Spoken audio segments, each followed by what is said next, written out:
Welcome everybody to a sunny and yet a little bit windy Laguna Seca at the Weathertech Raceway. We are out here for the U.S. Veterans Rowing and Kayaking Grand Prix. Fits right in with today's Veterans Day. Taking a look here at the track preview. It's an 11-turn, 2.2-mile road course. The big corner to note is the corkscrew. It's a two-turn complex that drops about 50 feet over the course of, I don't know, maybe 300 or 400 of distance. Opened in 1957, and going from that original layout back then to today, the only corner that has not changed is that corkscrew.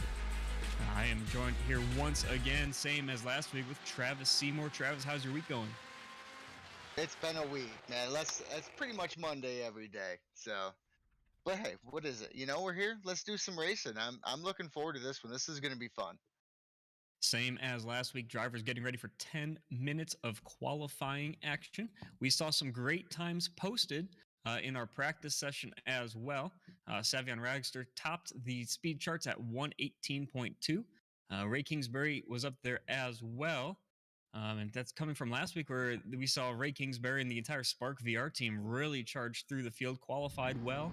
I think they had 2 or 3 cars involved in the inversion. Another car to note, Philip Krauss, who missed last week's race, if I remember correctly, he was in the top 4 in speed as well. So we'll have to see how these guys play out as we get set. They have 10 minutes to complete 3 qualifying laps, and as the format will be the rest of the season as well. It's a 15-minute sprint race followed by a 45-minute feature. So it's going to be fun to watch as we start to see some cars go out on track. It looks like we're going to see some great times today. About the top, I'd say 20 or so, we're all within 1 second of each other. The entire field basically separate about 4 seconds across the from top to bottom. So definitely going to see some close racing, and it's going to be really fun to watch, especially early on in cold tires and that sprint race. Woo! I'm excited for that one. Yeah, I mean, it's quite impressive, actually. I mean, even the slowest person on the field currently from practice, they're only 3 seconds out. So, I mean, there's a lot of things and factors that you can take into that. But I think we're about to see a really, really close one as well. You hit the nail on the head with that one today. Taking a look right now at your weather at Weathertech Raceway, Laguna Seca. It's about 70 degrees. Winds out of the southwest at 5 miles an hour. Track temperature 78 as well. The track temperature is a lot lower than what we saw in practice yesterday when these guys were running.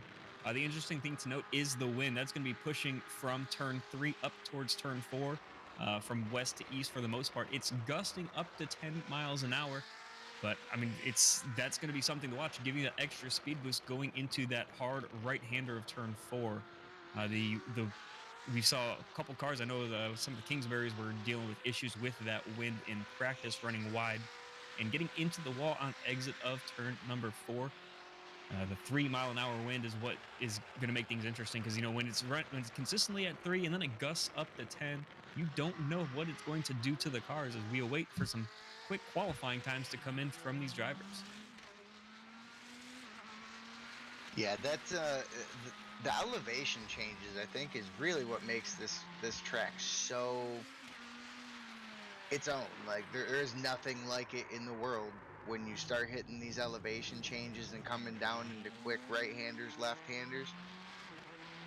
It's quite difficult to hang on to them. Speaking of which, oh, I'm sorry. Go ahead. Don't let me cut you off now. Oh, you're all right. Yeah, I'm talking about that corkscrew. It drops 59 feet from turn 8 to the exit of the corkscrew, and then just past that, from turn 8 to turn 9, over 10 stories of elevation change going downhill. That's really interesting, because you go from a hard left-hander to a sharp right-hander cutting right back. It's a tight little chicane down the hill as we see our first lap times come in. Let me see here. What do we got? They're all very close. 118s, 119s, and 20s. Looks like we have a few that maybe didn't get such a good run on their initial first lap, but they have time to make it up with the extra 2. So, yeah, looking at things right now, Savion Ragster, 118.3, followed just behind is Ray Kingsbury, Ivan Pandev third, Clog in fourth, Jani is in fifth. all those cars under 119. But we will still have plenty of time left in this qualifying session for drivers to get a feel for the cars, a feel for the track, and how everything's handling out there.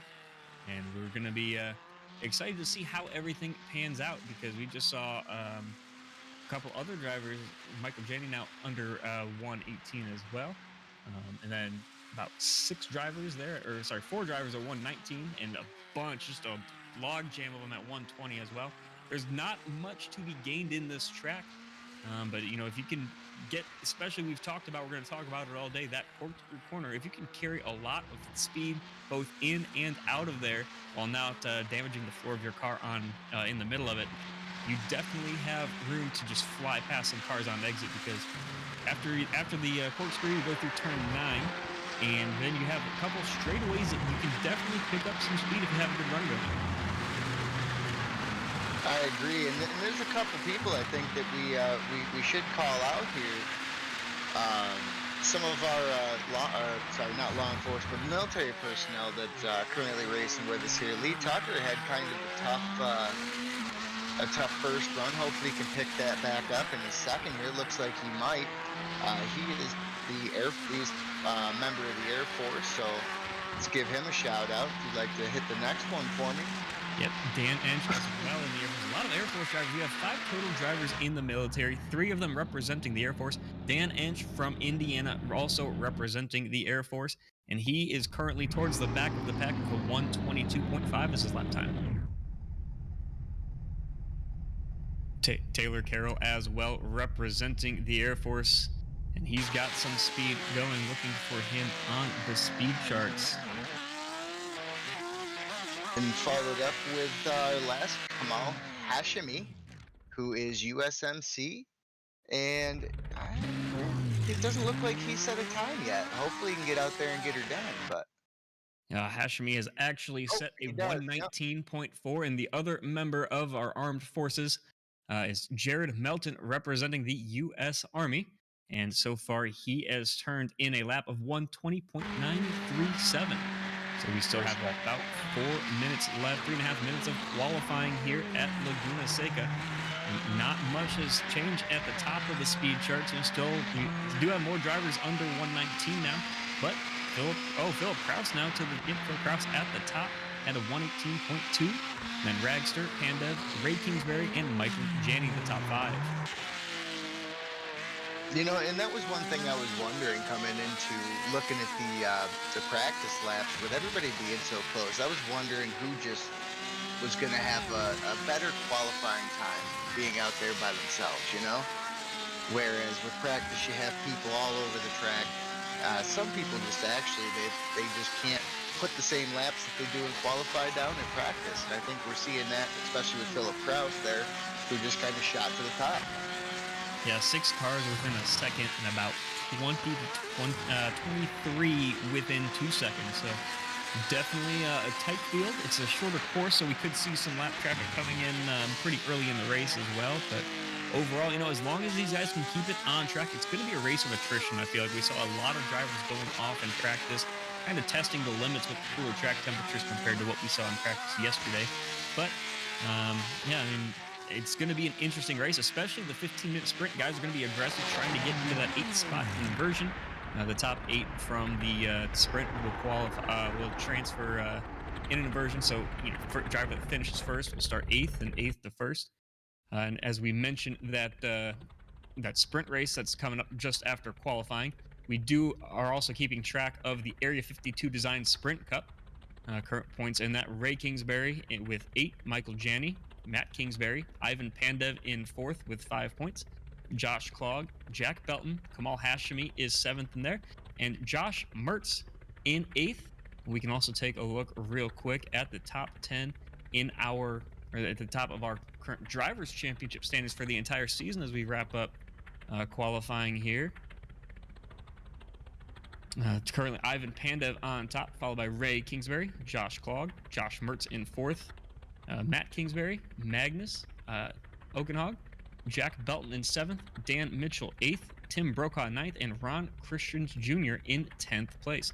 About a minute to go in qualifying. It seems like most drivers have turned in a time, and it looks like One thing to note, Taylor Carroll saying that he crashed on every single qualifying lap, and that's just unfortunate. You know, if you can't get a good run going in qualifying, it's going to turn out with a bad starting spot. But we'll have to see if he can work his way up through the field in both the sprint race and the feature. I tell you what, for wrecking on every lap, he should be very happy with a 120. I was just going to point out here, we got Brandon Lambert was top 10 in the practice lap times here. It doesn't even look like he's taken a lap time. So, I mean, it really could have been worse for him. I don't know why. We have a couple of actually pretty fast drivers here. I don't know whether they just had issues on the track or, computer glitches, whatever. But there's actually a few kind of fast drivers that never took a lap time. And a name that I'm surprised not to see on the list, and looks like he messed up his time zone. Sindre Silva was one of the competitors up in the field last week, and oh my goodness, looks like he got his time zones mixed up and is not going to make the start. It's a shame. He was running really well last. I thought he might actually have something for this week here after the few wrecks he had last week. We can take a look real quick as cars start to grid up through the field. Philip Krauss takes pole at Weathertech Raceway Laguna Seca. He's going to be followed on the outside of row 1, Savion Ragster, and then Ivan Pandev, Ray Kingsbury, Michael Janney, Josh Klog, Matt Kingsbury, Kieran Forrest, Magnus Okenhog, and Cody Bergman rounds out your top 10. So what predictions? What do you got for me, Chad? Come on. Give me that sweet juice. You know what? Philip Krauss has been fast in every session I've seen him in. He's on pole here. I think that he's going to go ahead and take this feature from the pole, or take the sprint from the pole. The inversion is going to make things real interesting, but just overall, I mean, he's had speed. He's with MRT technology. They're in partnership with Team Spark VR. I mean, they've just shown some pace and some speed, and they're looking to have a great time. It's going to be a 15-minute race, 15-minute sprint, and it's going to equate to about 12 laps. So we will have to see how everything plays out. It's going to be interesting going into turn 2 for the first time, because turn 1 is just a little kink down the front stretch. I'd barely call it a corner, but turn 2, it's a double apex tight left-handed hairpin, and if you get that one wrong, you're off in the dirt and you can cause some trouble. Trouble for you and trouble for everyone else. Absolutely. It's hard to rejoin in there if you do get off. So hopefully we don't see too awful much of that. I'd actually be more scared that people end up battling and pushing each other off at that point. Yeah, hopefully we will see nice and easy early on in the races. You'll maybe see some more aggression here in the sprint race that's about to get going, but overall, the field starts to get rolling, and we're going to have some fun here at Laguna Seca. I sure hope it's fun.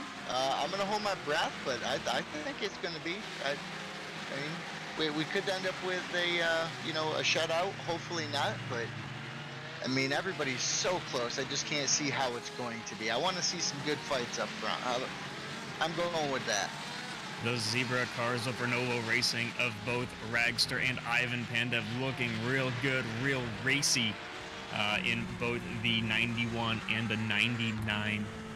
We're getting set to have some fun out here in wine country of California. It's going to be fun. The grandstands are packed. We're ready in the booth as they work their way up towards turn number 5.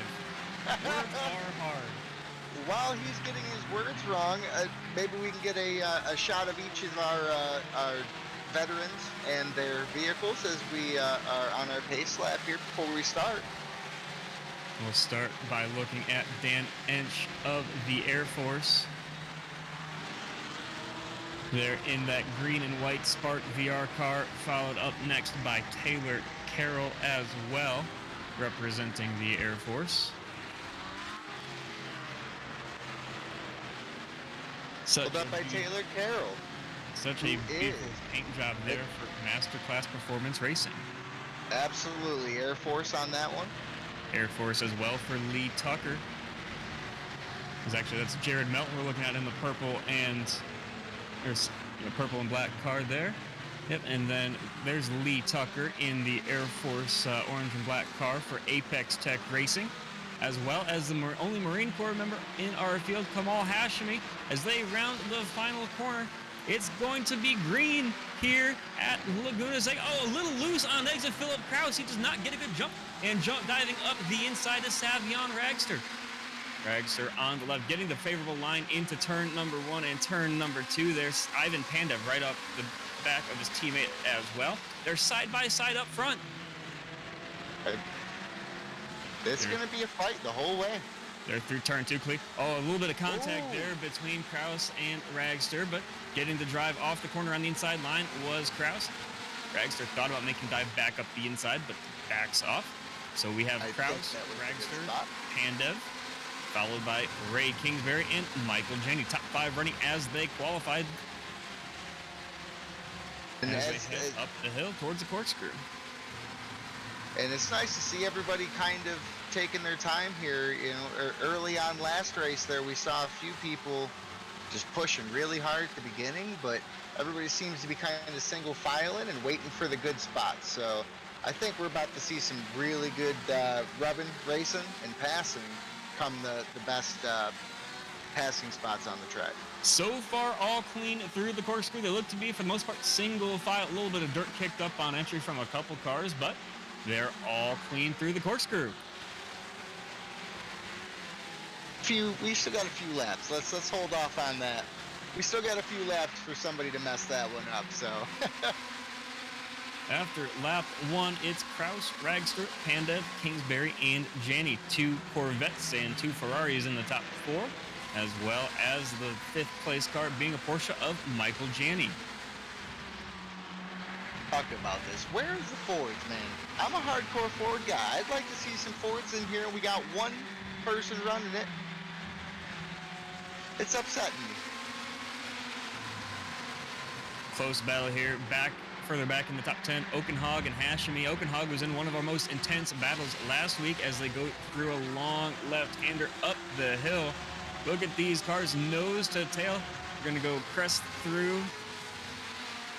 And then one more corner before they get up to the corkscrew. Going to dive bomb it here. Looks like Hashmi does back off just a little bit. He's got about a car and a half of space between them. Oh, and Hashmi gets a little loose on exit, but able to at least keep his momentum going. So, I mean, I was expecting a little more fireworks here. I don't know about you. If you want to see fireworks, go a little further back in the field between Matt Kingsbury, Marwin Mafta, and Josh Mertz. These 3 cars, it looks like Mertz hammered the corner coming out of the corkscrew and lost the spot there. As we are on board, looking out the back towards the Josh Mertz's vehicle. On board there with Kingsbury. Mertz thought about going up the inside, pulls off, and it looks as with Kingsbury with a Spark VR car of Marwin Mafta in front of him. Those 2 teammates trying to work their way up through the field. Kingsbury might be running a little defense there. He kept kind of moving out of the draft line for him, so. Yeah, another interesting battle. A couple cars up is Dan Mitchell right behind John Givert. He took a peek going into turn 4 as there's a car off coming up the hill. And that's Magnus Okenhog that got off course going up the hill towards the corkscrew. He does get a decent rejoin, though. It looks like he might have slowed up the inside gentleman there a little bit, but yeah, I mean, what do you do with side that? by side there with Josh Mertz. Yeah, he's going to lose another spot. Kind of a sad showing for Mertz. After what we saw last week, come on, get it together, Mertz. Yeah, he's dropped 2 positions so far. Oh, there's some contact. That looked like contact to me. Oh, we got another one. Yeah, there was some contact there between Okenhog and another car, and further back in the field as well.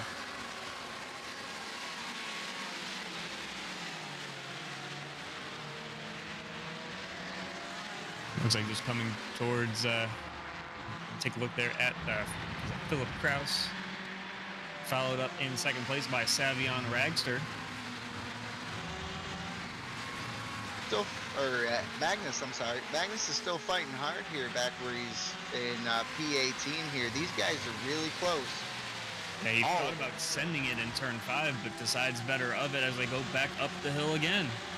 Well, and as we saw, it doesn't take much to cause a big wreck here, so this is where we saw him a go. good move. That's where we saw him go off track last time, ran a little too wide, got in the dirt. And that's Melton that had a run on him, but decides not to go for it. Locking up just in front as well was Drew Williams. These cars really dicey back here between 17th and 20th. It almost looks like the Porsches are having a little bit of a tough time in the downhill section there. They are kind of hard locking brakes up there. And up front, we've got a 2-car breakaway, about 3 seconds between second and third, but it's Philip Krauss still leading Savion Ragster by about half a second. And behind them, it's Pandev, Ray Kingsbury, and Michael Janney, your top 5.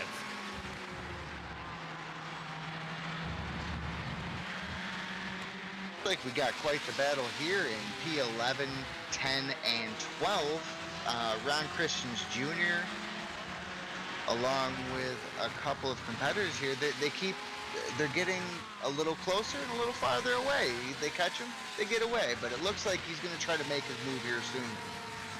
Let's keep an eye on that one. Oh, as he gets off the track a little bit.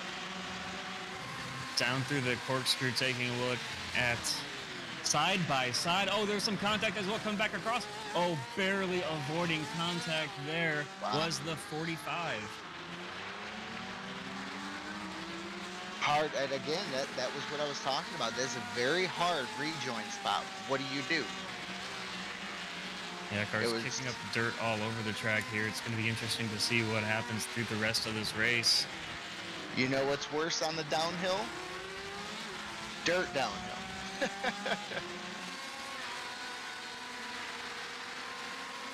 So about 4 or 5 car length lead here for Philip Krauss over Ragster. They've got a large gap back to Pandev, Janney, and Clog. And then back behind them even further, Kingsbury drops off, followed by Forrest, Erdman, Hashmi, and all the way back to John Gifford. And Ron Christian Jr. running 11th, Dan Mitchell 12th, Marwin Mafta 13th, 14th, Matt Kingsbury. Going up the inside of him is John Dipple. They are side by side through turn number 4. Car off track there, that is John Gifford that we were just talking about. He ran off track going up towards the kink, and he was able to get back on safely, but lost about 4 spots in the process. Take a look real quick at the replay of that. Looks like he just got loose coming out turn 4 and just hammered the wall with his front left. He's going to have some damage from that one.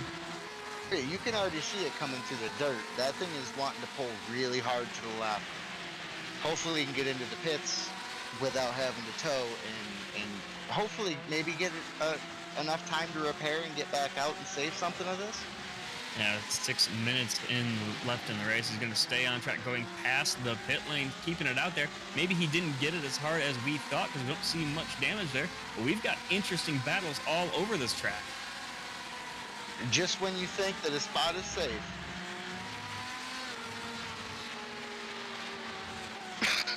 Excuse me. So still no changes in your top 5. Closest battle on track right now is between the 27 of Dan Mitchell and the 191 of Marwin Mafta. They're about 3 car lengths separating the 2 of them. They were pretty close coming through turn 11 last time around, so interesting because it looks like Mafta's gaining a lot of ground here as they come up the hill. It does. The one I'm kind of watching right now, though, is Michael Janney and Ivan Pandev here. I mean, they are, up until right now, it just updated again for me, but, I mean, they're within 0.5 of a second of each other. I mean, they are pushing very hard, and that's for the top 3, so. Yeah, they've got a large gap out in front. They have about a half second behind to Josh Clog as well. He's just waiting to pounce if something happens to either of these guys. None of them are using as much curb as I would have expected. You can go pretty wide there and still get away with it. It's a double apex corner, so it takes a lot of skill to get through it clean. But yeah, that's quite the battle to watch on track right now. A little further back as well for 7th and 8th, Kieran Forrest and Cody Erdman. They're nose to tail as they go up through right-handers. We get to about 5 minutes to go here in this 15-minute race. And I don't know about you, but I don't feel like it disappointed. I mean, these guys are racing hard. We knew that the uphill downhill section was going to be an issue, especially when you start kicking dirt into the mix on the track. But I mean, everyone seems to be handling it pretty well. If you want 4 cars that you can throw over a blanket, just look at 14th, 15th, 16th, and 17th. That's Melton, Givert, Wetz, and Oakenhog. All 4 of these cars nose to tail as they come up the hill towards the corkscrew. Yeah, and you can see coming up this track where they've kicked the dirt up, because you see the clouds as they're going through the track. And every time you hit one of them clouds, that's less traction for your tires, so... You know, these 4 battling hard up towards the front of the field as well, between Ragster and Philip Krauss for the lead, as well as that battle we were talking about earlier between Jani and Pandev.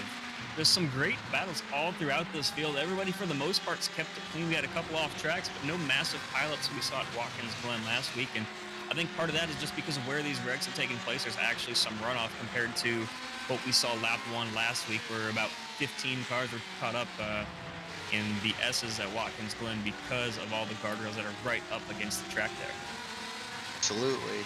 And I mean, this has been one of those crazy races. I mean, you got Matt Kingsbury gridded in 7th.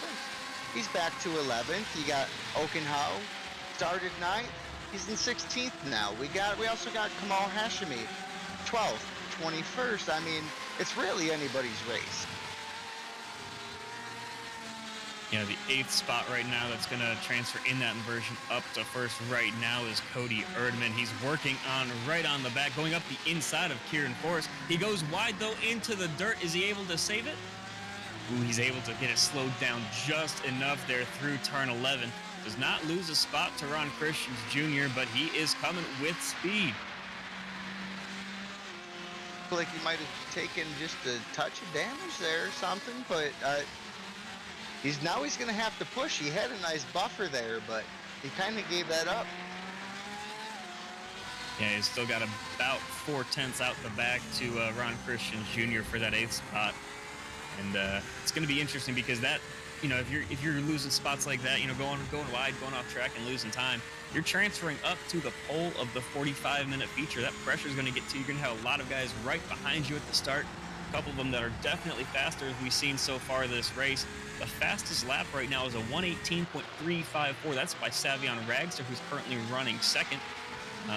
Next fastest lap is by Philip Krauss, 1:18.36. So only 6 1/1000ths of a second separate the fastest 2 laps of this race. Absolutely, and I mean, Savion, he's a machine. He literally, that's what he was running through practice, and he just keeps continuing to run those super fast top tier laps, and it's quite impressive, to be honest with you. Leaders now working their way through traffic. We just saw them overtake 2 cars going into turn 1. They got out of the way. We had a little bit of issue with lap traffic last week. I say a little bit, but that's definitely an understatement, because we had multiple incidents right in front of the leaders involving lapped cars. Absolutely. So far we've only got, looks like three lapped cars. I'm not sure how many of those are on the... Yeah, taking a look Hashmi right now at Kamal Hashmi. I mean, what a battle that they are in.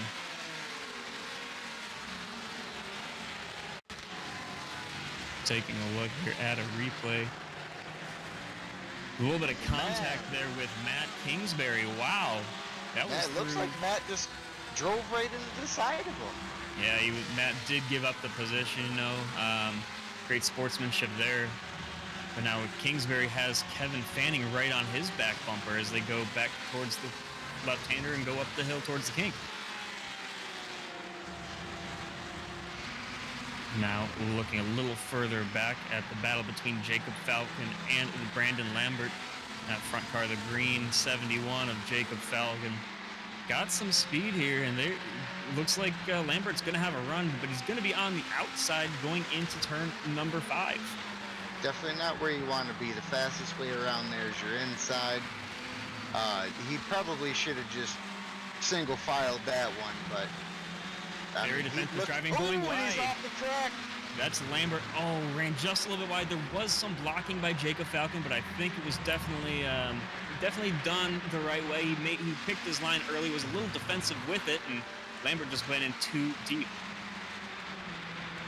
And Lambert's going to go off track here. Looks like he's going to tow back, but now we go all the way back up to the front of the field. This is the battle between Philip Krauss and Savion Ragser. They have to deal with the lapped car right in front of them as well. Damn, that's Chris Pio. And even right behind them for third and fourth is Pandev Jani battles tightening up as well. On board with Philip Krauss looking out the back towards Savion Ragster as they come through the last couple corners down the front stretch. Saw the aggressive movement that Philip Krauss did there. It was good. And that actually was the checker flag. Time really seems to fly here as Philip Krauss wins the sprint race at Laguna Seca. What an incredible race we saw. That's kind of what I expected. You know, you got Philip Krauss in first, Savion Ragster's pole in second, Pandev in third, Jani in fourth, Clog in fifth, Kingsbury, Ray in, looks like sixth here, and we have fourth, seventh, Cody Erdman eighth, and Ron Christians Jr. in ninth, and Marwan Mafta managed to make it up to number 10, all the way from 17th. I think that's pretty impressive top 10 split right there. Yeah, it's biggest mover there of that sprint race had to be, actually it was Kyle Dersham picking up 8 spots, started 27th, worked his way up to 19th. Biggest loser looks like it might have been Matt Kingsbury, started 7th and finished 18th, losing 11 spots. Not the best showing from him, especially in a car that had so much pace last week at Watkins Glen. He had a lot of pace here as well. That's in practice and qualify. So I was a little sad to see that happen to him. But what are you gonna do? So racing's racing. And we've got a 6-minute warm-up for these drivers to get them readjusted, get their setups tweaked, get some fuel put back in the cars as we get set for the 45-minute feature. Okay. And it looks like we've got an interview here with Philip Krauss, the winner of the sprint race at Laguna Seca. Philip, you had a great battle the entire time with Savion, right on your back bumper. How'd you hold him off? Oh, I don't know. It was, I wouldn't say comfortable gap. It was like half second the whole time, so I never really was close enough to make a move. So kind of just kept the gap as big as I could and make sure he could make a move on me. Had a little bit of a wiggle there coming to the green flag, a little wide out of turn 1, or coming out of turn 11. How do you avoid making mistakes like that in the future? Probably don't floor it in the middle of a hairpin. That'd probably help. But, yeah, we learned that was a mistake in the heat race. And, I think Philip Krauss deserves the Wreck-It Ralph award for that one. Almost backed up the entire field. I didn't hit nobody. It's fine. One last one before we let you go back to get you set up for the race. How do you get yourself prepared? What's the mentality difference here between a 15-minute sprint and a 45-minute feature? Well, obviously for the feature, I'm starting 8th instead of 1st, so there's cars ahead of me, so just try not to crash in the first lap and survive the first few, and then slowly picking off one at a time. Yep, be patient, work your way up through the field. Philip Krauss, your winner of the sprint race here at Laguna Seca. Thanks for your time. Yep, 10-4, go digging. So Philip Krauss gets all 8 points in the sprint race. That's the most that you can get here for the sprint championship. I'd like to take this second to thank our sponsor of today's race, U.S. Rowing and Kayaking. They provide recreational, physical, and social rehabilitation to impaired veterans across the country. We appreciate their partnership on this Veterans Day. For more information, go check out veteransrowing.com. Hey Chad, you ever been kayaking? I've been a time or 20, and it's always a good time whenever you get out there on the water. Absolutely, absolutely. And as we commemorate this Veterans Day as well, just over the weekend it was Remembrance Day over in the UK. That's a day in memory of all servicemen and women who died in conflicts over there. So thank you to all the servicemen across the country. We have 5 in this field, and I'm sure we've got plenty more watching at home as well. So thank you all for your service. As we watch some cars go through practice, looks like getting back out on track is Philip Krauss to get himself ready for the 45-minute main event.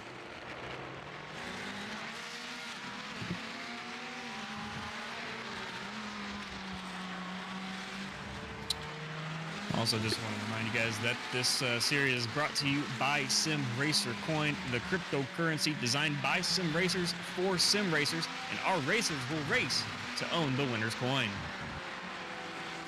But Chad, obviously we got Philip Krauss starting 8th, coming here, and Sabian right behind him. Both of them show tremendous pace and very consistent lap times. Aside from, we'll take the floor in the apex of the corner for Philip Krauss out of that equation there. What are you expecting to see here in this one? You know what? It's going to be interesting because we didn't see too many guys in that inversion last week work their way up. It's a little different track out here. It's a more technical track with a lot less forgiving runoff areas. So definitely have to watch how everything plays out, especially for those guys that were involved in the inversion. It's going to be a race of patience. I mean, we heard Philip Krauss say it, in which take your time, get tires up to temperature, and then start making your moves. Absolutely, and that's going to be the strategy, I think. I hope that we see a lot of people come out of this inversion and try to challenge this week for some of these top 5 spots, because I think we could get some really good battles out of that. Yeah, it's definitely going to be a fun one to watch. Cody Erdman, he was in qualifying here in a 19.3. That's over a second slower than what we saw Philip Krauss run for his qualifying lap. So there's definitely going to be a speed difference, and these guys are going to have to just manage their tires, manage their cars, keep it clean, keep it between the white lines, and see how they can do. I also want to remind you that NASA GT Americas is presented by Spark. Spark Virtual Racing is a company focused on the creation, sale, and setup of high-end motion simulators. It's a one-stop shop for the most realistic racing experience. Check them out online at sparkvirtualreality.com. I want to give a shout out to all of our sponsors. It has been amazing to watch and be a part of NASA this last. I think I've been here for 5 or 6 seasons, maybe not, maybe 4 or 5. I don't know. But boy, the tremendous growth that we've seen, and the amount of drivers interested in where it's going, it's an amazing thing to watch and be a part of. Yeah, we've got sponsors for everything from the Sprint Championship.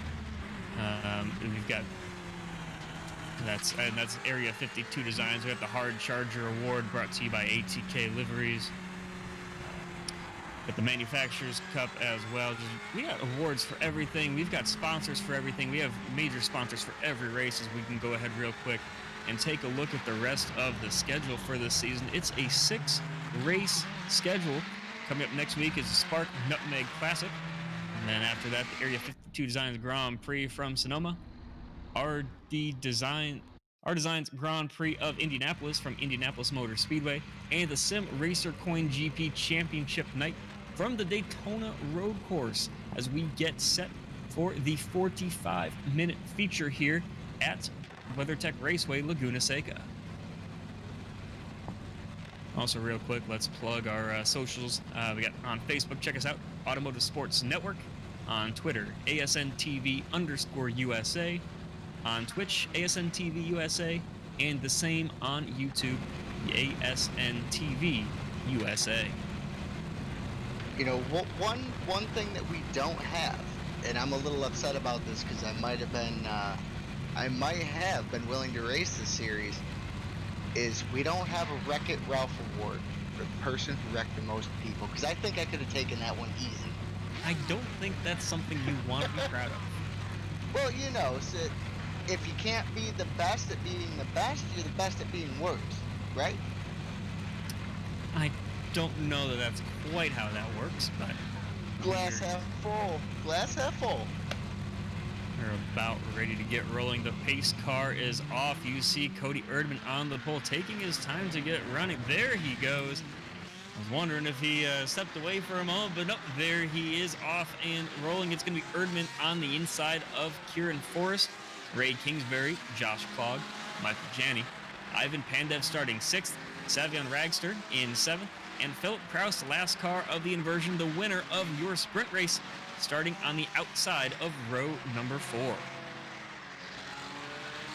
So the grid gets off nice and safely as they work their way through turn number 3 towards turn number 4. And Travis, what are your thoughts? Who's going to take the win here at the 45-minute feature race?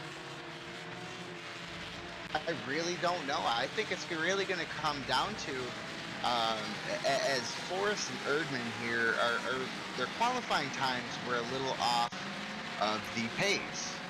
Are they going to pick up their pace, or are they going to kind of hold everybody back a little bit? In which case, you're going to see some very big fights, from the 8th to 3rd spot until somebody can finally get around them to take off and hopefully, or for them, get the lead going. So I think it's going to be very interesting. I think the top 8 is going to be where the heat or the action is going to be at here, at least for the first couple laps, more so than the backfield. Yeah, further back in the pack, some drivers to watch include Matt Kingsbury. He's got the same setup as his teammates like Ray that are running up at the front of the field. They were talking before the race, and just qualifying for Matt was not going well for him. He obviously did not hit his fastest lap there in qualifying, but you know what? He was able to still qualify 7th. He dropped back to 18th, and that's where he's going to start. As the pace car pulls off through turn number 11, we come, and on the gas is Cody Erdman, taking the green here at Laguna Seca for the 45-minute main event in the U.S. Veterans Kayaking and Rowing Grand Prix at Laguna Seca. We got a challenge right up here. Number 3 coming in on him. That was a beautiful pass. Ray Kingsbury went up the inside of Forrest, and he took the spot away. But now further back there is going up the inside is Josh Clogg on the inside going to turn 4 of Kieran Forrest. Philip Krauss. Wow, off track. Doesn't look to be too much damage to that car. Let me take a look at the front end of that.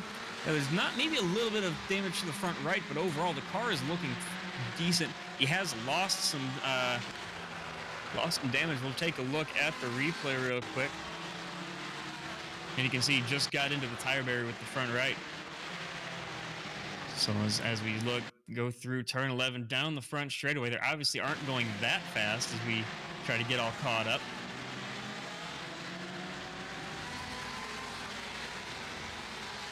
And that's right in this area where I was talking about the wind kind of pushing the cars. He just got pushed wide, it looks like, by, was that maybe Pandev or Ragster, one of those cars? He did. While we were going through that replay, though, there was some wrecking going on up in the front here. Oh, as Philip Krauss gets loose again. Yeah, and Ray Kingsbury now takes the lead as well. He's got about a second, it looks like, on Kieran Forrest. Josh Clogg in 3rd, Ragster 4th. All those cars pretty close to each other. As we take a look at another replay here with Cody Erdman. I mean, he got into trouble. My own horn here, but I told you it was going to be in the front. And now it looks like Rags are trying to go around the outside. Oh, and being sent into the wall was Kieran Forrest. What in the heck was that? Kieran Forrest was hit by Josh Clogg. It looks like maybe Forrest broke a little earlier than expected going into the left-hander of turn number 5. But back rolling now as we go up the hill here. Oh, he's still sitting there waiting for traffic to clear. But out of all this damage here, Ray Kingsbury is loving this. Take a look again here. Yep, you see the 44 there. That is Forrest in front with Josh Clogg right behind him. They're nose to tail, and he just gets sent. I think that Forrest broke earlier than expected, and now it looks like they're dealing with some lap traffic up front already. Absolutely. I mean, Ray is loving this. He's already got approximately just under 4 seconds ahead on everyone I'm sorry. else. I said lap traffic. I was looking at Forrest. His standings had not updated yet, and you know he's just falling down as he lost all those places after that incident. And it looks like Cody Erdman went wide again. He's right there on the back bumper though of Ivan Pandev. He's trying to get the spot back. This is where we just saw that last incident. He backs out early. Can he get the run off? Though he's got the inside. Erdman's there. Oh, he's weaving all over. Just trying to find the room to get up the inside. He did not have the momentum to get that move done, though. He does have the pace. This is where patience and consistency come in. You just have to be patient sometimes and wait for that perfect spot to take them. Yeah, it looks like a little bit of a buffer now between those two cars. As we look a little further back in the field, the battle between John Givert and Kamal Hashmi. And that's Gifford right there with them as well. Those three cars, all nose to tail, going up the inside is Hashmi, but he's going to go wide. He sent it in too deep. He gets into the dirt, but he keeps it out of the tire barrier. Yeah, we just saw Cody Urban do the same thing earlier. Oh, no, and he spins out trying to get back on track. Tried to do everything safely, make sure he doesn't rejoin in front of everybody. Now he's going to lose even more spots. It's a shame, too. He went from 17th to 10th when he lost all those spots. He was really moving up the pack. And yeah, speaking of moving up in the field, Josh Mertz has picked up 5 spots already. He is currently running in 6th place. Wow, yeah, he's about 7 seconds off of the leader, and the leader just seems to be Ray Kingsbury. He's just pulling. He's already strengthened that lead out another full 2 seconds from where he was the last time I checked. I'm not sure anybody's going to be able to chase him down if he doesn't make a big mistake. Going into the corkscrew now, I'm watching very closely this John Gifford and Dan Mitchell battle. They are nose to tail coming down the corkscrew. They're going through the left-hander now out. And they get to the straightaway, just pulling away just a little bit with John Gifford. These guys were right nose to tail going down the corkscrew and now finally spacing out just a little bit as now Mitchell has some pressure from Magnus. Yeah, so that turn 11, very treacherous. We've seen a couple guys run wide trying to dive bomb it in there. They get clear, but they also are not able to slow up in time and unfortunately run just wide and go off track, losing them a lot of time. It's always that's one of those turns. And up the inside is Kingsbury. Was that Dersham that ran wide? He's going to lose 2, if not 3, maybe make it 4 now spots. And just like that, it's your spot is not guaranteed. One little slip up can cost you big.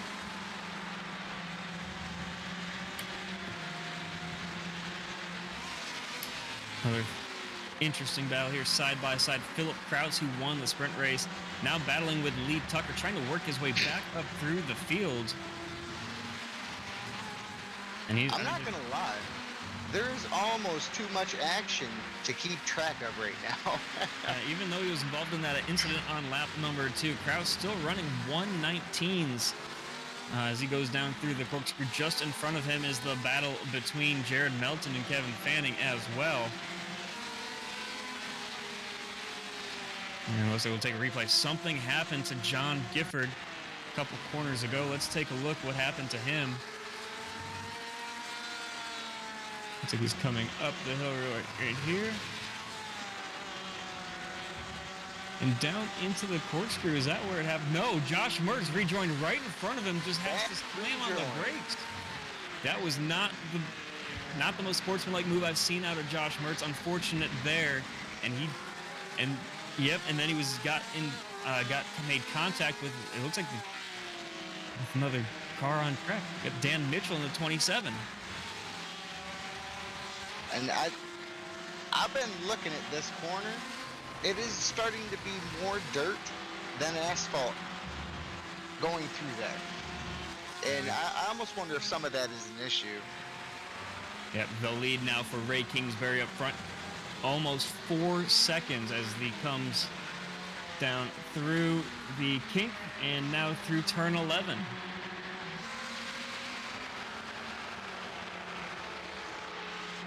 And second place, though, about 5 seconds now behind Kingsbury is Josh Clogg, but he's got pressure from behind from Savion Ragster.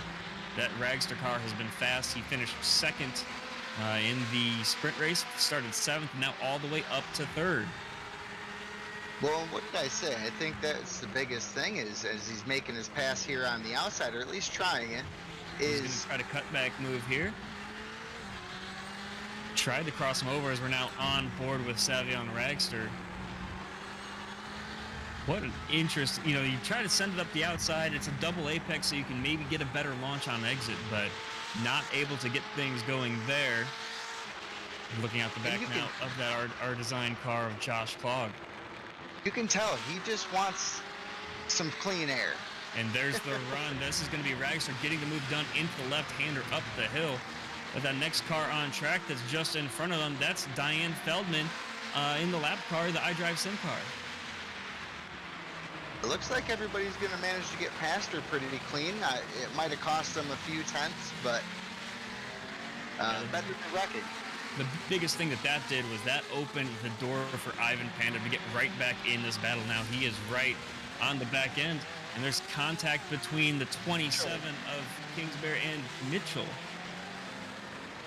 Or I'm sorry, that was 27 of Mitchell. And now, yep, Kingsbury off as well. Yeah, there was another car that just locked up in front of him. There was nowhere to go in that 21 car. That is very unfortunate, but these things happen. I'm sure it'll be reviewed by the stewards, but man, that's a shame for Kingsbury. Yeah, side by side further back in the field, though, John Givert, we saw him in an instant earlier. He's going to pass one car. That was Fanning. And now he's trying to make the move on Philip Krauss. Krauss, of course, won the sprint race and involved in an accident early as he now heads through turn number 3 up to turn number 4. And this was one of the treacherous spots. He got pretty loose there on exit, and I mean, with this 9-mile-an-hour wind, it's really going to try to push you on exit of turn 4. So I do think this deserves a mention right here.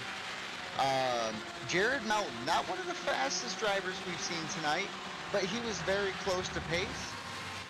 Went from 28th to 11th so far. Probably just driving around these wrecks. I mean, he's in the top 10 from 28th. I mean, that is amazing.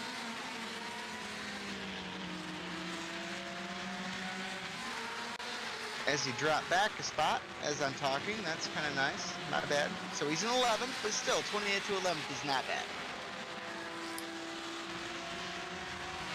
Taking a look now at the iDrive Sim car of 911 Porsche of Kevin Fanning. Going through turn 11 here as we wrap up lap number 9. About 34 laps here in this 45-minute feature. He's got pressure, though, from behind. That's Tim Brokaw.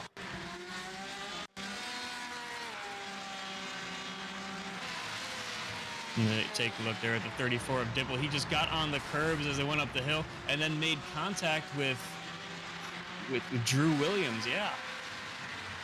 That's a shame. Wrong place, wrong time, Drew. Hopefully there's not too much damage and it doesn't cost him long term, but there's nowhere to go. We've seen that a few times up there. And that's one of 3 Apex Tech cars in this field. And speaking of Melton, as they go up the hill,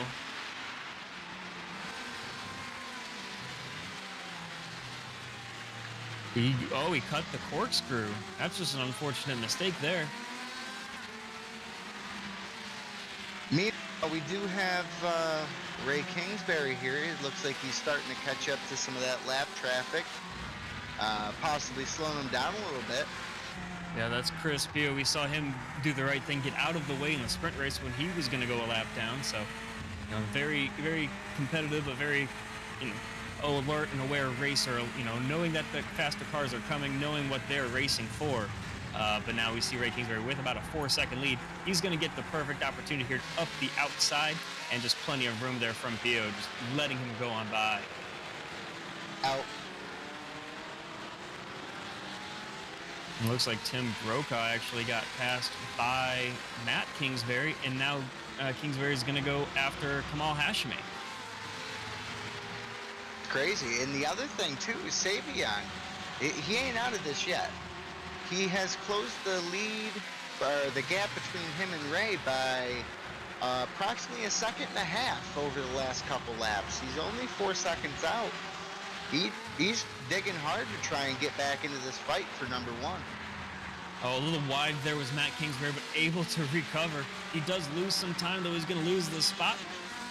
Looks like not quite, as we're now looking at the battle between Josh Mertz and the 26 of Magnus Okenhog, and barely able to hang on to it. But we got some interesting battles all throughout the field.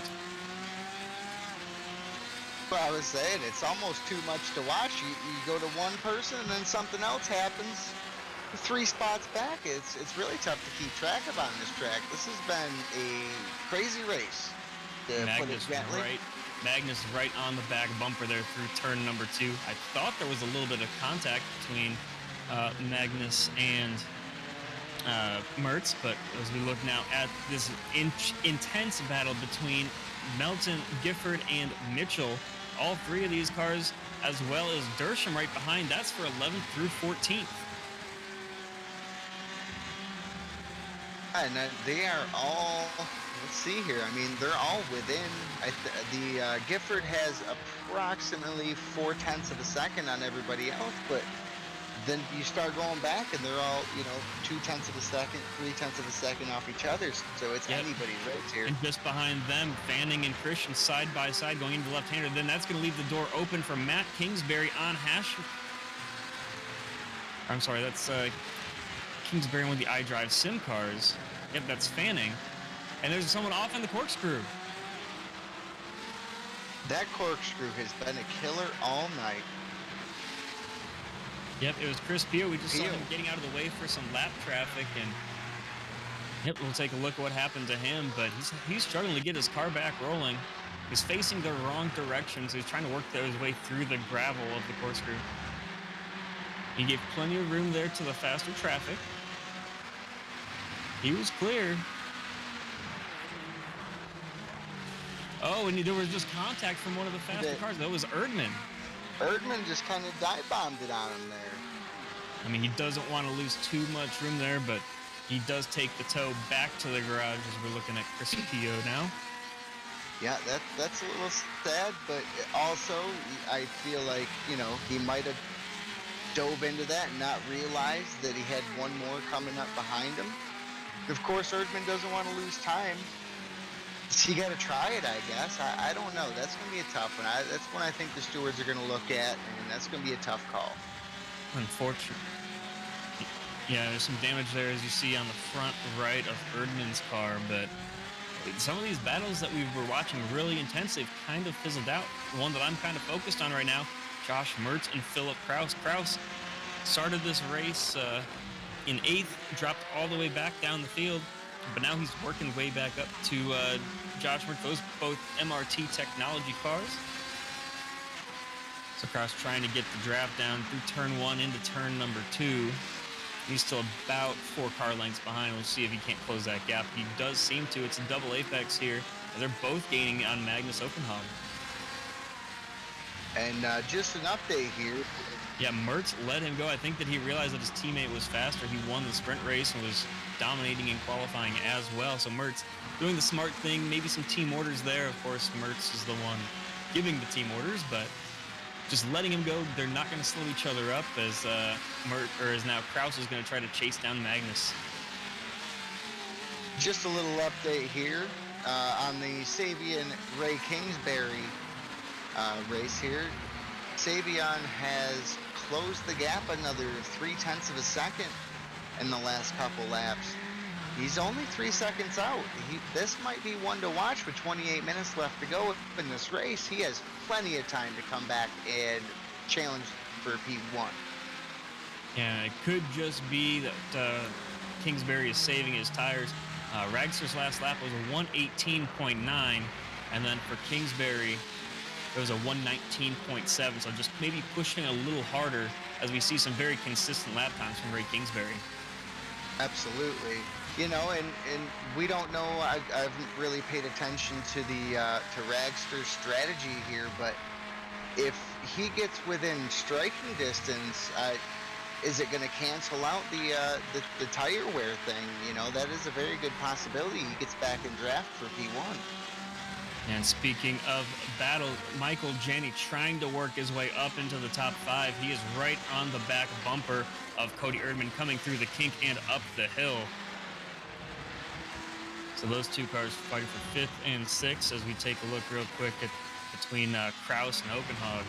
You know, they were just Krauss has really been able to just close this gap up. It was maybe 7 or 8 more car lengths just a lap ago as they work their way back up the hill into the corkscrew. He's right on his bumper. Krauss trying to see if he can get something done on exit.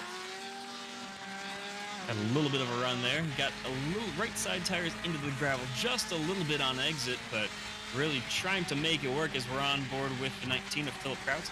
Trying to get back to where he started this race. He started 8th, currently running 9th. He's got the outside, going to maybe try for the cutback move as they go through turn 11 and down the front straightaway. And I think this shows how smart of a move it was from Mertz to let Krauss go, because Mertz is about a second or 2 behind these guys, so definitely does not have the same pace. That's 2.5 seconds actually, the gap between them. Yeah, and sometimes you just got to pull your punches and, you know, help the team out. He's obviously got the pace to take it to him, and I think we're going to see it here in the next few turns or within the next lap or 2, where it's only going to take one mistake. One little slip up, you apex a little too early, you apex a little too late, and they're going to get the run on you. So I think that's what Philip is waiting on. Don't push too hard, but wait for that right opportunity. And Matt Kingsbury went wide through turn number 3. He's got a ton of pressure now out the back from Tim Brokaw. Kingsbury able to recover, get the wheels back on track, and he's starting to now, the gap was about a 1 car length, is now back up to a 3 or 4. And as they go up the hill now towards the corkscrew, it's going to be interesting to see Matt Kingsbury with some dirty tires, if he's going to be able to maintain control as they dive bomb it down this 50-foot drop. Oh, looks like he might be trying for the run here with the switch up on Kamal. They are literally bumper to bumper coming out of that corner. It's just a matter of when and where. Oh! Very wide. You do have some curbing there as locking up as Okenhog locks up his left front, but he's now on the outside. And there's a little bit of contact. There was contact between the two, but getting by is Philip Krauss and gets the spot. It does look like Okenhog maybe let off the throttle a little bit as he realized he was going to end up hitting him. Yeah, he got a little loose on that boat. Got a little loose midway through that corner and, you know, opened the door very wide on that double apex for Philip Krauss. He got the spot, but was not as clear as he thought he was. He just kind of chopped the nose off as they worked their way back up the hill. Smart driving by both. Like, the fact that didn't turn into a big incident is really a testament to their skill on both sides of that. So we'll keep an eye on that one. Looks like there was some lap traffic there that Kamal Hashmi is dealing with. That's EJ Fuellner. He was working down through the corkscrew side by side, but further up through the field, we'll take a look real quick at your top 5 as we approach halfway through this race. It's Ray Kingsbury, Savion Ragster, Josh Fogg, Ivan Panda, Cody Erdman, and then Michael Janney 6th, Arwen Moffitt 7th. Philip Krauss worked his way all the way back up to 8th after an early incident. Then Magnus Okenhog 9th and Josh Mertz running 10th. Okay. Looks like we have quite the battle here between Forrest and Mertz, I believe.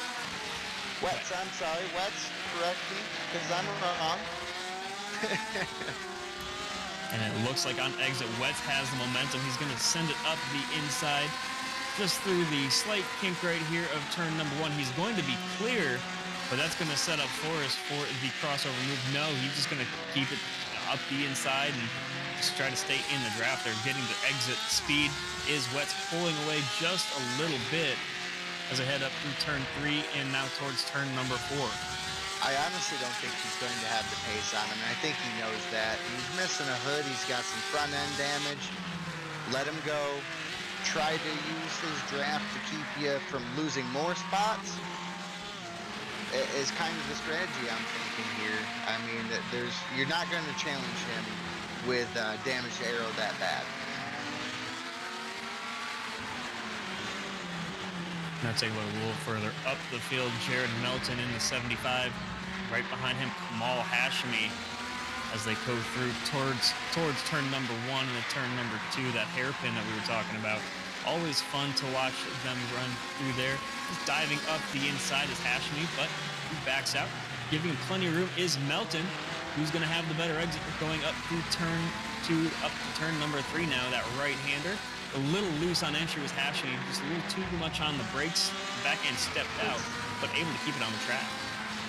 Yeah, that was pretty impressive. He did get that left rear wheel in the dirt there. You can just see it kick a little bit, and it probably cost him a little bit of time, but he held on to it very well. That's impressive. Now coming up the hill again are these two cars, nose to tail. A lot of understeer from this 37 of Hashmi, but he's able to, keep control of it. And if it works for him just a little loose and he can get some speed out of it, maybe that's going to work out best as they go down through the corkscrew. Yeah, and again, I mean, this is a track where tire wear and conservation really comes into effect, especially with the uphill, downhill. That downhill just takes so much rubber to the left and the right sides. You can really end your night early by shaving off too much of them tires. Almost some contact between the two as they come through turn 11. They were 3 wide down the front stretch with the lap car, but Kamal Hashmi going to get cleared as they go into turn number 2. So Hashmi now leads Melton. That was for 11th place on track.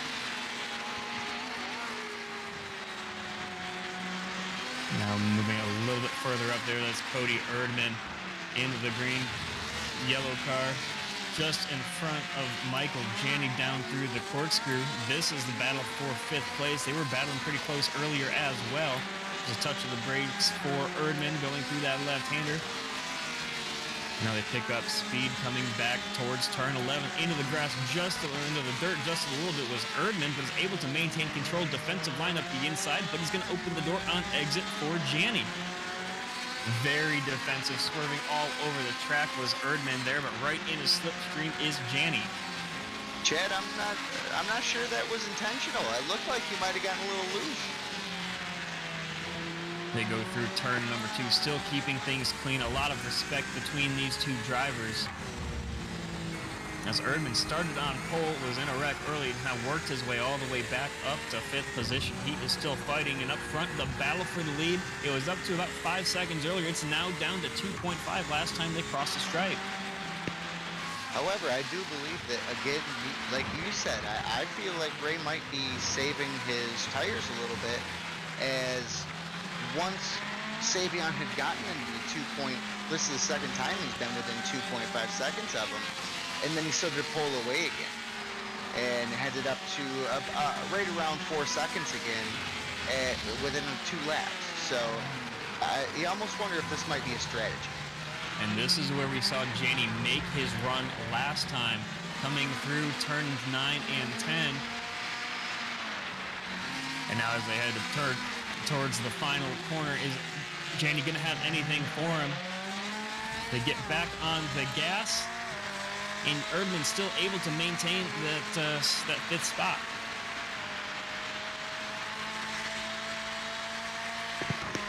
So on board, looking out the back of that 52 car, that is the Ferrari of Cody Erdman at the Porsche of Michael Janney in the 913.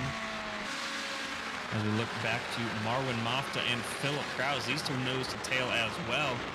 Krauss, we talked about him, dropped back after an early incident. Now he's worked all the way back to 8th and trying to gain on that and go up to 7th. Marwan, he's been very fast tonight, so I don't think he's going to give it up easy. I think this might be one of those defensive and, you know, try to hold him up as long as you can. If you can't beat him, at least hold him up. And note, these cars look very similar when it comes to their liveries, but Philip Krauss in the 19, that little teal car, he is actually running for MRT. And they're 3 wide up the hill into the dirt just a little bit was the laps car of Dan Mitchell, as now getting the spot in the corkscrew. And there's a car, another lap car that was in the gravel off to the right side there through the corkscrew. They were side by side on entry. What a move that was. I'm speechless. That was impressive by everybody. I don't... Now let's go ahead and take a look back at that once again, because that was incredible. They were 3 wide with a laps car up the hill, and then they were still 2 wide in a place you really don't want to be 2 wide around here. And they're just side by side on entry. The last time I saw 2 cars do that was the Alex Zanardi pass in IndyCar.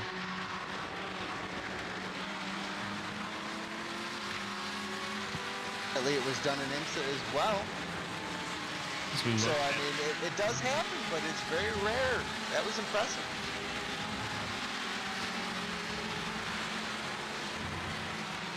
And out front, the lead is closing. I said it was 2.5 seconds about a lap ago. It's down to 1.2. That gap is just closing and closing. I wonder if something happened to Ray Kingsbury, might have damaged the floor of his car or what, but it's not looking good as that gap is just continuously coming down. See, that was going to be the one to watch. I mean, he has been fast all night, and he finally got through the traffic for it. So it was 1.2 last time at the line. Now down to 9/10 as they just crossed it.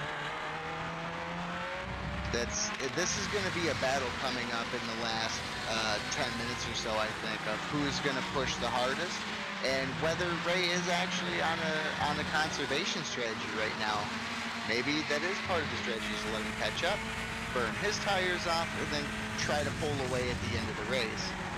And we're seeing a similar story that we saw last week at Watkins Glen. 3 cars in the top 3, 3 different manufacturers. We got Kingsbury in the Corvette. We've got Dragster in the Ferrari, and Josh Klog running the BMW.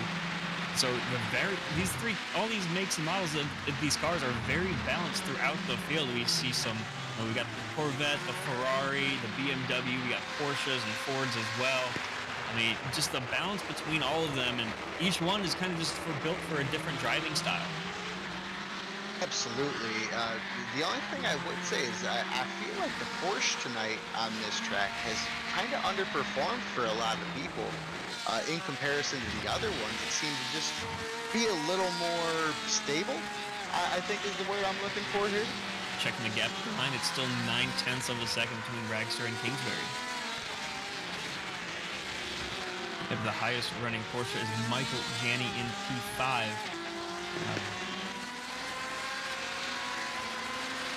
As we have some driver action here, some verbal exchanges, not so happy people.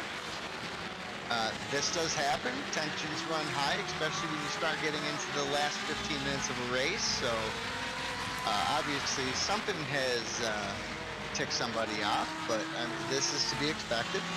Yeah, it was Josh Mertz getting frustrated with a lap car, trying to get by. As these guys are just getting very heated. It's a very competitive series, and yeah, Mertz was trying to work his way. He lost a spot, it sounds like, to Kamal Hashmi. No, he dropped down through the field. He lost a couple of different spots to see what happened to Mertz. Yeah, he went off track at some point.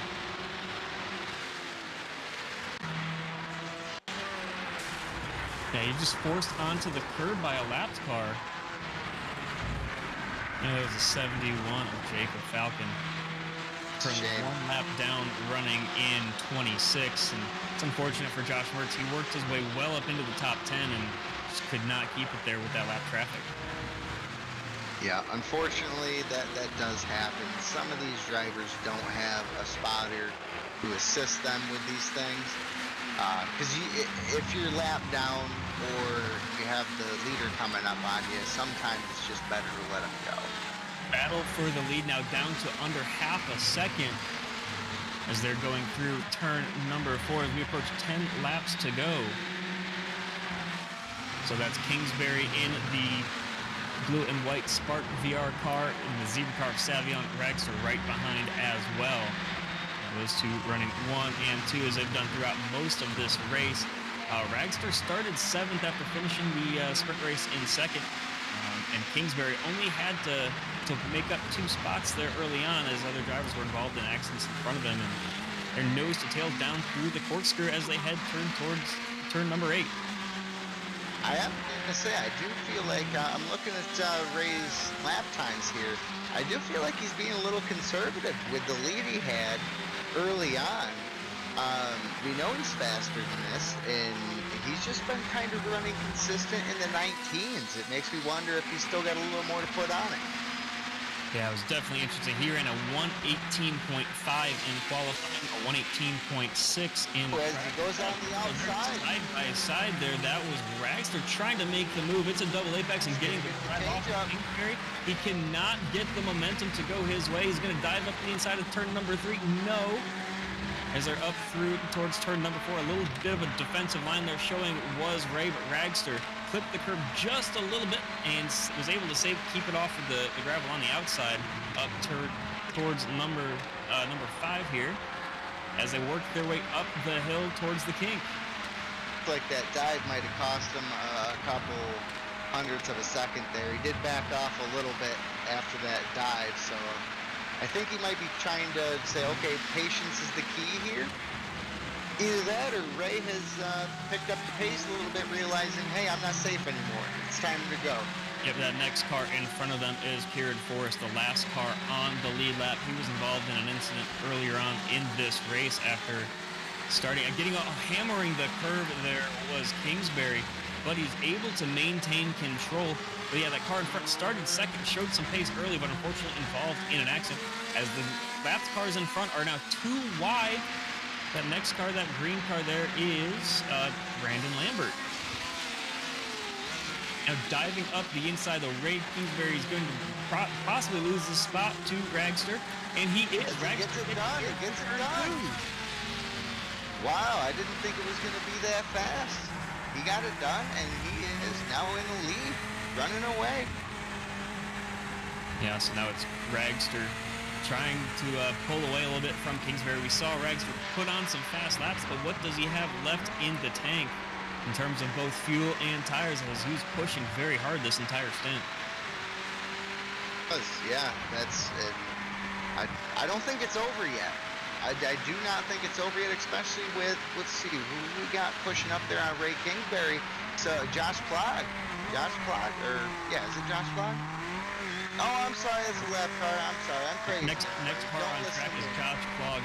He's 10 seconds back, so they do have some room to maybe battle it out and kind of work their magic just a little bit. Not too many other battles on track. Maybe the closest is between Jared Melton and Ron Christians Jr. They're about half a second apart for the 10th and 11th spots on track. Otherwise, you have to look between Brokaw and Kingsbury as well for 13th and 14th. Absolutely. I think these wrecks have played a major factor. I think a lot of people just pushed too hard too early. Yep, and that's Darwin Mofta going off track. He had to run wide because of a lapped car that was just parked on the apex, and unfortunately him being offline just did not allow him, as he barely gets back on track safely. He almost spun it back out when he rejoins, and he lost multiple spots there. So taking a look back at what just happened to him. You see him in the dirt there. So as they come up to this, we go through the right-hander very nice and safely and kept things clean. But this left-hander is where everything went wrong. This next corner coming up, you see that silver and blue iDrive sim car. And he just did not make the corner Mofta. He just completely misjudged it. That's unfortunate for him, but we've been fortunate at least to see these lap cars for the most part be uninvolved in racing compared to last time where it seemed like multiple wrecks happened just in front of the leaders as Savion Rags pulled out to almost a second lead last time by the stripe. We'll see what it is this time by as they come down through turn 11 and back down the front straightaway. Absolutely. Just as this is my personal, I'm really rooting for Jared Melton here. as he has entered against Ron Christians Jr. He's taken that 10th spot. So he's up from 28th to 10th. That is an 18 spot gain. That is impressive.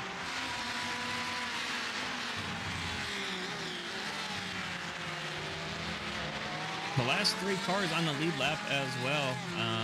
That's Gifford, Wetz, Mitchell, and I guess the 4th car there as well, Derek Holland, 17th through 20th. They're all right with each other as well.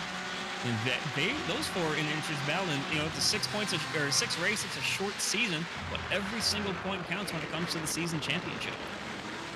Oh, and Gifford locking up on entry as well.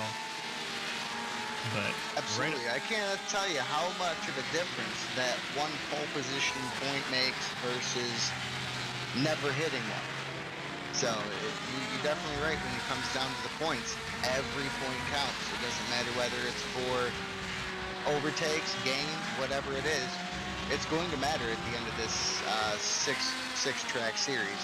Yeah, Dan Ench, lap car, just almost got involved with the leaders.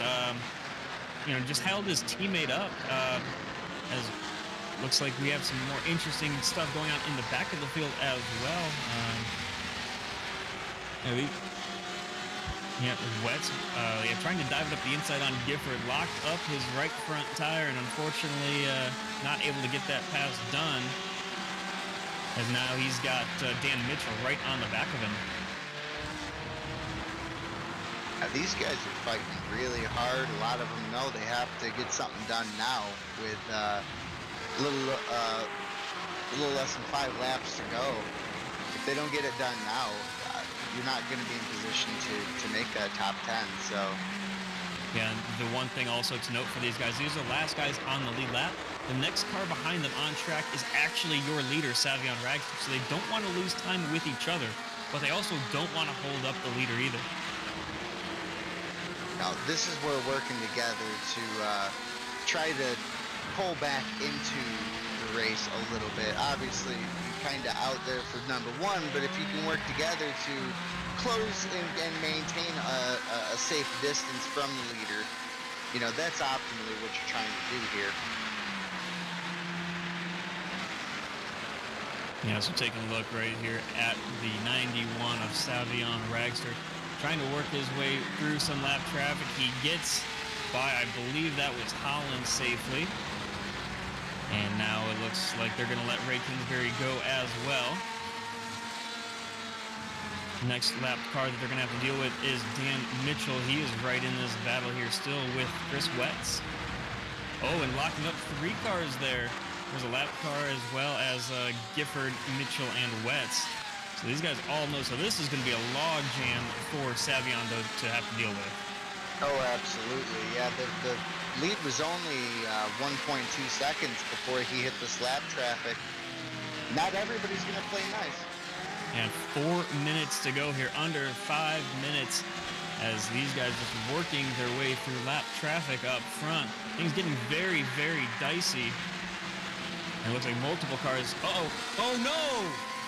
Oh! Goodness. That was Ray Kingsbury, the car running 2nd place. Yes, sir. Yep.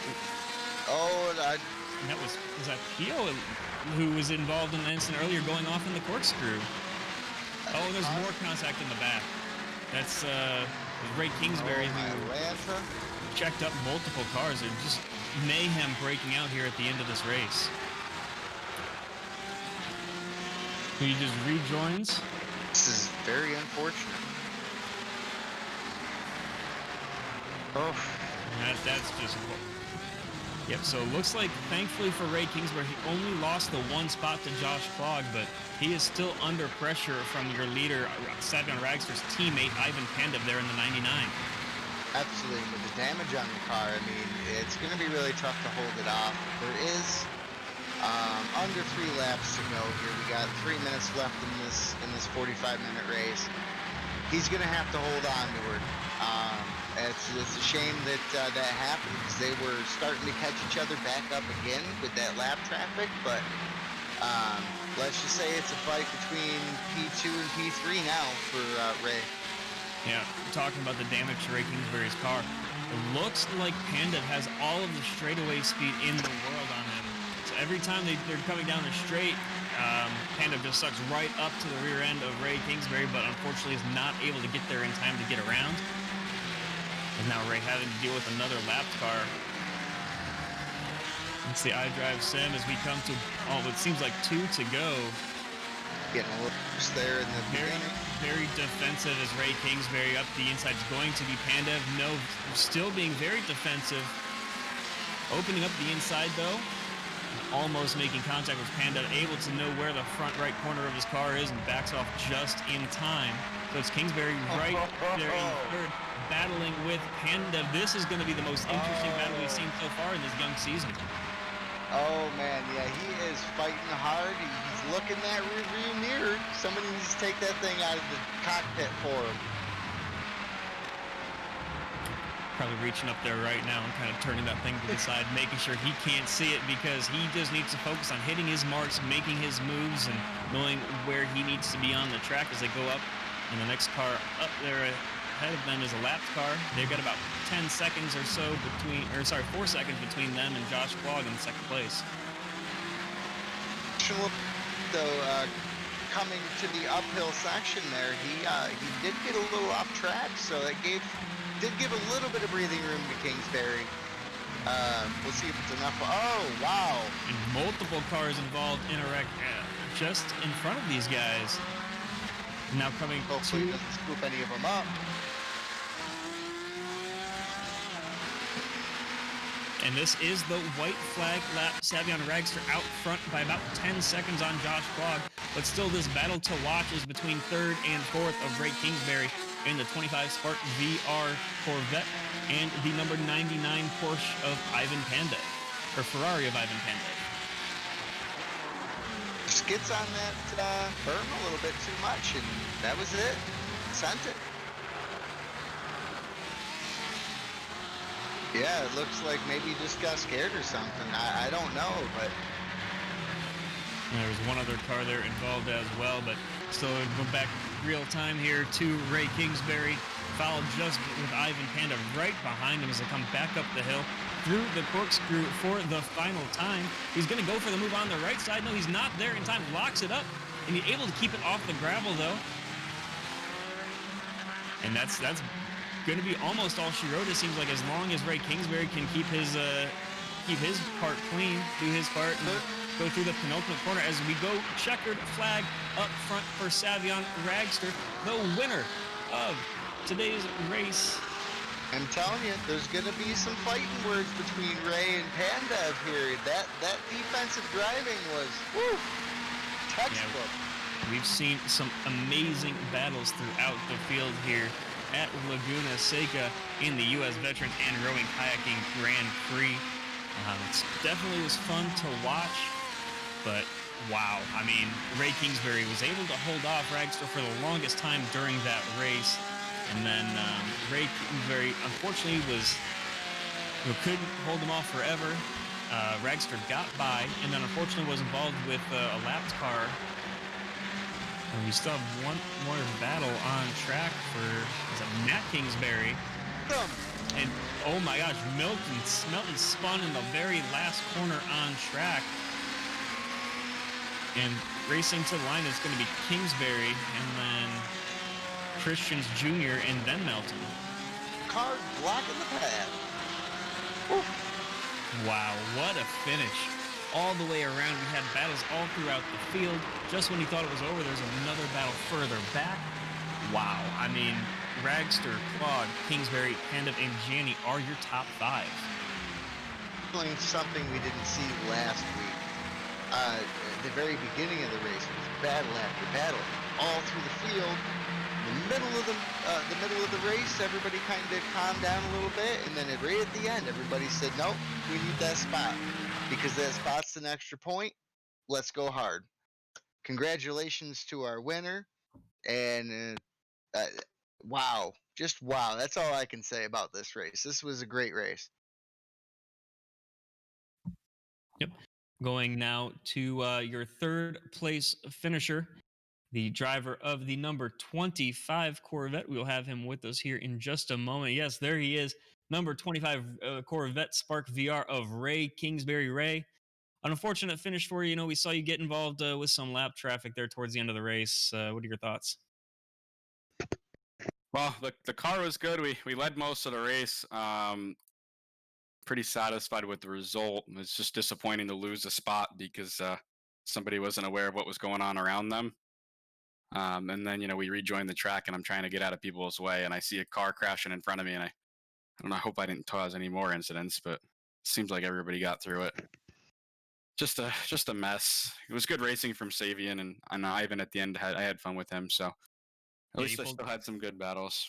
You pulled out to about a 6 or 7 second advantage on Savian. He just slowly clawed it back. Were you maybe saving your tires, or did you burn them off too early and just couldn't hold them off forever? Well, I definitely wasn't as fast as Savian, but the lap traffic really did me no favors. Yeah, we got... Go ahead.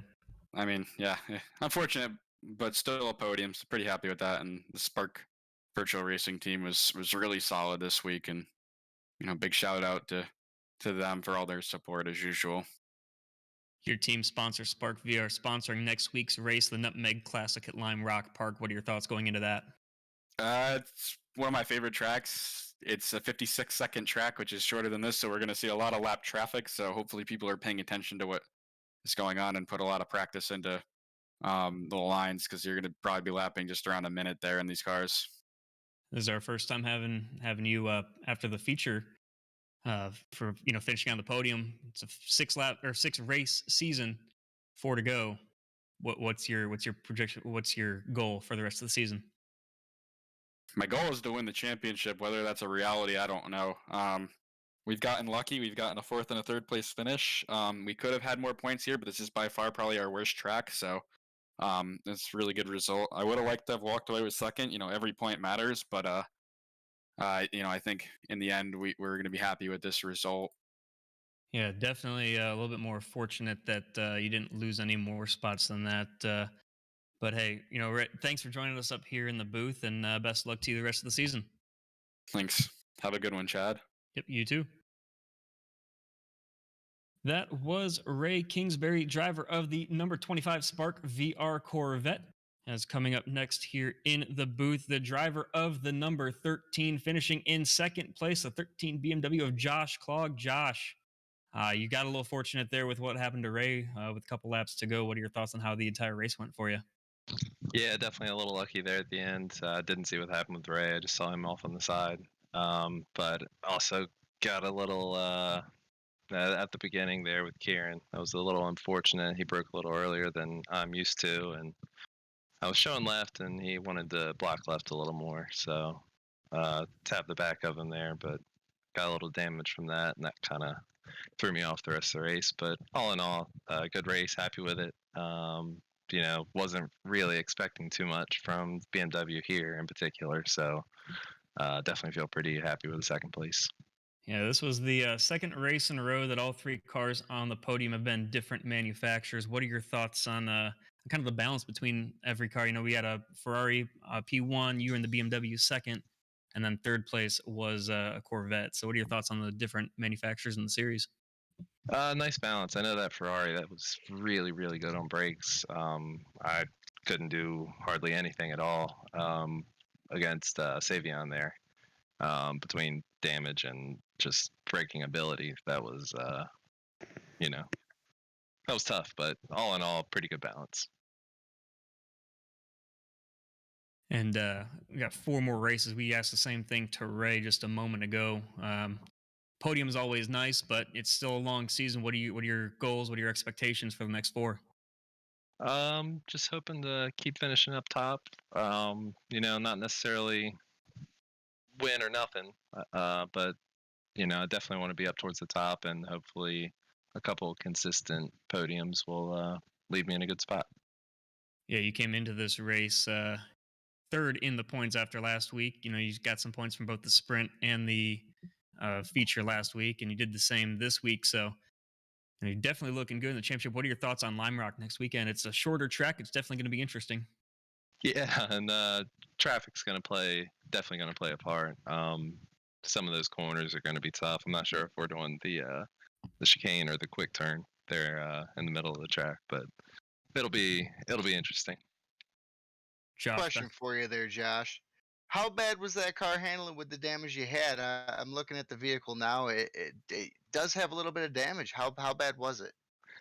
Definitely top speed was hurting, and cornering ability was noticeable. Definitely didn't have the grip that I should have had with my car setup. So it was definitely noticeable, but it was enough to stay ahead. So that's what counts.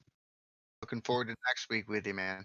Congratulations. Yes, absolutely. I'll get my ticket to Disneyland ready sometime. that was Josh Clogg, number 13 for our designs in the BMW. Now joining us is the number 91, the winner in the Ferrari, Savion Rags. Or Savion, what a race you had. Thank you. Yeah, that was an incredible race. That was crazy. Yeah, you started out, dropping about 6 or 7 seconds behind Ray Kingsbury, and then slowly able to claw it back and get around him there through turn 2. Kind of talk us through that. You had a lot of time to maybe think it over and set it up. Were you planning on doing it there the entire time? No, not at all. I was, well, first off, I didn't think I was going to catch him. I was like 7 seconds behind, and I just kept seeing that I was taking a couple tenths out of him every lap, and I was like, I just need to be consistent here. And then we just got really lucky with the traffic. Because there were some other cars, and then I was able to kind of like use the traffic to my advantage and just be kind of aggressive and hang it out and go for it into turn 2. Yeah, it was definitely unfortunate to see kind of how lap traffic impacted things all throughout the field. There were a couple incidents involving some higher up cars. We saw, I don't know if you saw it right in your rear view mirror, but Ray Kingsbury was taken out by a lapped car. He's still able to finish third, but it looked like for the most part, those lap cars were able to at least stay out of your way. How'd you feel about that? There was definitely some incidents with the lap cars. I think some of the guys definitely should check what the blue flag means, but some of them raced me pretty hard. Some of the lap cars were racing me pretty hard in the middle there. We got a shorter track. This is a lot shorter of a circuit than Watkins Glen last week, and the next week's even shorter at Lime Rock. Under a minute lap times is what we heard from Ray Kingsbury. What are your thoughts on that? Oh, that's going to be madness, absolute madness. But this was great out here at Laguna Seca. I loved it. It was awesome. Preemptively, I don't have this confirmed, but I would believe that after your results last week and where you were this week, you have to be up there in the points. And just overall the way that you were looking, you and your teammate Ivan Pandev doing really well for Renova Racing. What are your thoughts so far on the early season and what you see going forward? Oh, I think it's looking really good for us at Renova Racing. We were really quick last week at Watkins. Just had an unfortunate incident, got kind of crossed up over the curbs and lost second place there. But we're feeling pretty good. Ivan is a great teammate that I have, and we push each other really hard to work on setups and passing and stuff like that. And we're feeling really good going forward. And I do have it confirmed. You guys are leading the team championship right now. How's that Ferrari feeling? And especially, with such a deep field between Ferrari, BMW, Corvette, and Porsche, as well as a Ford in there. Oh, it's great. We love the Ferrari. I'm personally a huge Ferrari fan. It's definitely my dream car. So it's awesome to drive at least a virtual version of it. Is that what you're going to spend your sim racer coin on after you win this championship? Yeah. It'll help me get like 1/1000th of the way there. So Savion, I do have to say something. By the way, Lamborghini's better. I've driven both. Lamborghini's better. Sorry about it. Have to say it. All right. Hey, congratulations on the win tonight. And I also Thank just you. want to say, boy, I'm looking forward to racing you again next season in RX. So keep up the good work, and hopefully the season keeps panning out for you the way it has. You guys have been way clean, and I mean the setups have been on point. You guys have just been killing it. So I hope it continues on the next week.